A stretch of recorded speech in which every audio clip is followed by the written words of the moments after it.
Mahairoi Singbulana Lamzingle KSA DM Community da Hangliba MLT OTT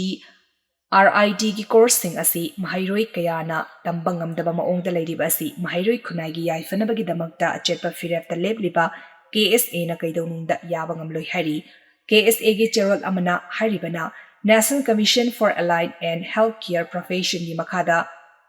Coursing amadi Mahairoi Singi registration tauduna academic system amada chatkadaba adu Community College asigi hanagi Nodal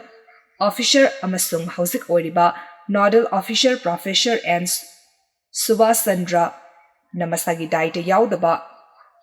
Matam lenbagum oja kharaga manaraga tawdingba tawduna leirei Mahairoi kayagi career manghangadoriba asi karimata tawdana tumina leithoklaga Community College asigi honori Haibasi Mahairoi amadi miyamgi mitta utchairaga thamba khongthangni Nodal Officer na DM Community College ki honaduna college amadi Mahairoi singi career kannaba honori amasung anoba academic admission taunaba tauri haina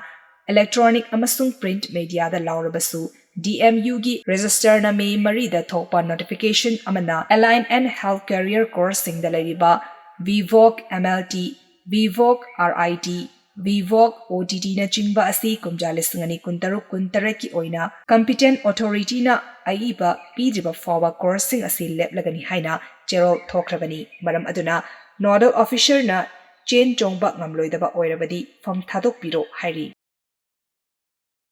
IDP sing hingbasu yaroi haiba sibasu yaroi haiba fibam da thamlibasi toktuna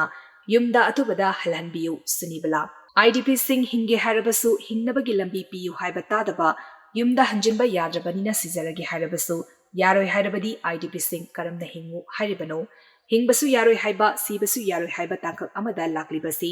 loishinduna IDP sing masa-masagi mayunda hanjiba fawadi ipuroibana IDP singi mahut silaga jara henbagi khongjang sangsiliba Mafumasimaktada sige harabasu sizarasanu Mapuroibana siba mahunda mahaksu sigani haina hauzik Thambal Mari College oinamgi relief camp talaiba Tarvungdagi Wangzam Premjit ki loinabi Sunibalana fongdokre Makna makatana haikibada Maki Mapuroibana irang na maram oiraga lanjina duna relief camp singda jongzafam lauduna lairiba IDP sing masa-masagi mayumda athuba matamda hanjil hanbiyu haina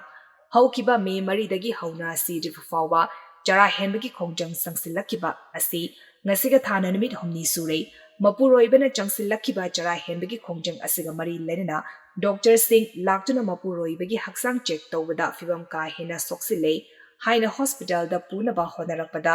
mafam dugi IDP singna puba yaroi haina athingba pikiba amaga mari lenina Sunibalana wafam asi fongdokibani relief camp adu dalairiba IDP RK Babitana haikibada IDP sing ngasi relief camp asida lairibasi crime da chenabadagi mayumda lanjinaduna leiba nate irang asi nemtharakle haina yumda hanjinjage haina torvungda leiba makoigi yumda changlubada kuki singna nomai kapsilakpadagi lanjil lakibani handakta su ikuidana tronglawbi awang leikai da kuki singna bom kapsinduna angang ani hatkiba thoduk aduna maram oraga IDP ni haiduna tumina leiba ngamlaktre haina pendaba fongdoki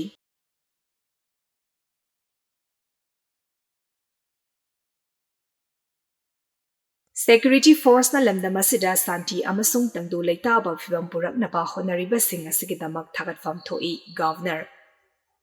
Haukiba jai kharagi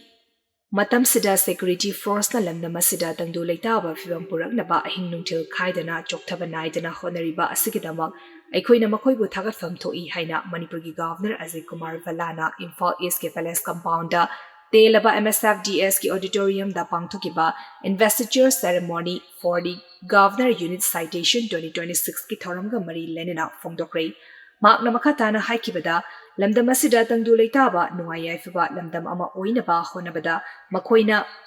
Miyamga afaba mari thambak ngamliba asimakna makoigi mathongna maringzel leiba khakta natana makoida cheliba gun kaya asi mayek sengna utli asigomba security sing asina leiba kidamak lawriba thodang asigidamak thagatfam thoi ngasi pangthokliba thoramasi ichamchamna pangthokpa thoram amanate security force na leibak miyamgi damak khonariba kaya adubu sakhangbaga mari lenena pangthokpa thoram amani haiki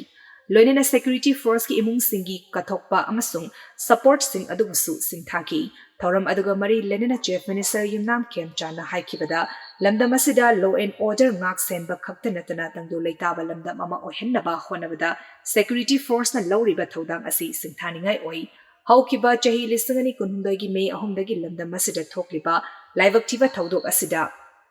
miyamgi punsi amasung lanthum ngak senbada security force na achawa thodang kaya lawduna lakli furuf anigi marakta changthok sangsin tawba yadana leiriba asidagi mahusagi punsida hanjal hannaba honabada lamdam asida leiriba mipum khudingmakki thodang lei loinana lengakna lamdam asida leiminariba communities singi marakta afaba mari thamnaba honariba asidasu miyamgi mapum faba cooperation changi haiki ngasigi thoramadagi sarukama oina governor unit citation 2026 asi 19 battalion Grever Rifled 2 Mahar Regiment 17 AR